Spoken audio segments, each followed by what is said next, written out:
Headlines नंतर सगळ्या घडामोडी सविस्तर स्वरूपामध्ये जाणून घेऊयात। पहिली बातमी अर्थातच राजकीय क्षेत्रामधून आहे। मुंबई उत्तर पश्चिम मतदारसंघामधील निकालावरून आज ठाकरे गटाकडून एक पत्रकार परिषद घेण्यात आली आहे। या पत्रकार परिषदेमध्ये आदित्य ठाकरे आणि अनिल परवानी निवडणूक आयोग आणि भाजपवर गंभीर आरोप केलेत। निवडणूक अधिकारी हे दबावाखाली काम करत होते असा आरोप परब यांनी केलाय। या प्रकरणी आपण कोर्टामध्ये जाणार असल्याचंही परब यांनी सांगितलंय। निवडणूक यंत्रणा हाताशी नसती तर भाजपच्या 40 जागाही निवडून आल्या नसत्या असा आरोप आदित्य ठाकरे यांनी केला।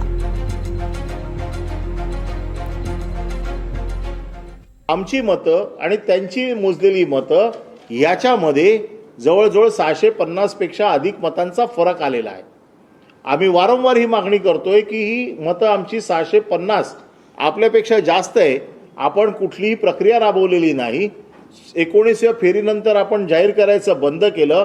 ते सरळ 22-23व्या फेरीनंतर एकदम सगळे निकाल वाचले।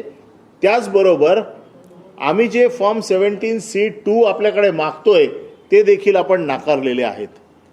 त्यामुळे मतांमध्ये हा जो मोठा फरक आहे 650 पेक्षा जास्त मतं ही आमच्या जो टॅली आमची जी टॅली आहे आणि त्यांची टॅली आहे याच्यामध्ये त्याचा फरक येतोय।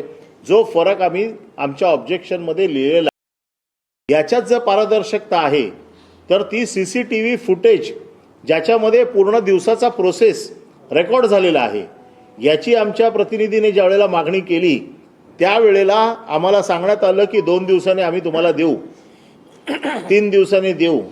डेप्युटी कलेक्टरने स्वतः आमच्या प्रतिनिधीला फोन करून सांगितलं की तुम्ही उद्या या, आम्ही तुम्हाला हे देऊ। हे सगळं झाल्याच्या नंतर शेवटी त्यांनी आम्हाला CCTV फुटेज देखील नाकारलेलं आहे। CCTV फुटेज नाकारताना त्यांनी कारण दिलंय की निवडणूक प्रक्रिया संपलेली आहे, आम्ही सील केलेली आहे, आता कोर्टाच्या आदेशाशिवाय आम्ही देऊ शकत नाही।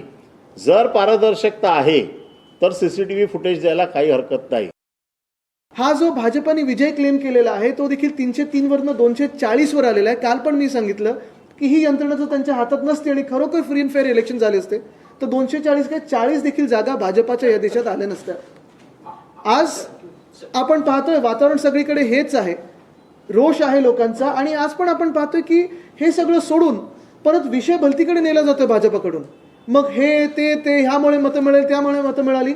मी एवढंच सांगेन की भाजपला ज्या काही सीट मिळालेल्या आहेत, मतं मिळालेली आहेत ती ह्या यंत्रणेचा गैरवापर करून मिळालेल्या आहेत।